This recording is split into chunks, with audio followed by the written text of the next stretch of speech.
report, nakasulat, okay, yung BICAM report, pinipintasan natin. Pero yung BICAM report, may nakasulat doon kung alin yung nabawasan, alin yung nagdagdagan.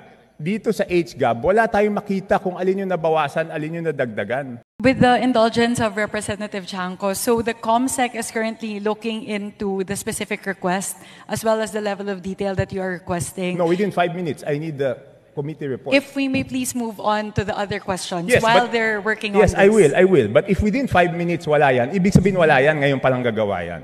Ang gusto natin na committee report is the same as the BICAM, okay? The same as the BICAM. Nakasulat kung saan binawas, saan nadagdag. Okay, I will mention why it is very important. Okay, ito may dalawang distrito, no? At sino ang nag-introduce ng amendment?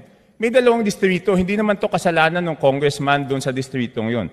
Ang NEP nila is 2.530 billion. And then, pagdating sa GAA, naging 20.999 billion. Isa pa, 1.508583 billion sa NEP. Pagdating sa GAA, 20,795. So, tapos, ang pinasok lang sa BICAM dito is 5 billion and 4 billion each. So, ang napasok dun sa small committee is 13 billion, dun sa isa, yung isa 14 billion. So, sino yung nagpasok ng 13 billion na yun at saan tinanggal yun? So, again, the small committee is subsumed within the Committee on Appropriations, and it is not required to render a separate committee report. The rule that you are citing, Honorable Chanco, pertain to standing committees. And the mother committee in this case of the small committee is the Committee on Appropriations. Yes, but did we exempt the Committee on Appropriations not to submit a committee report? No.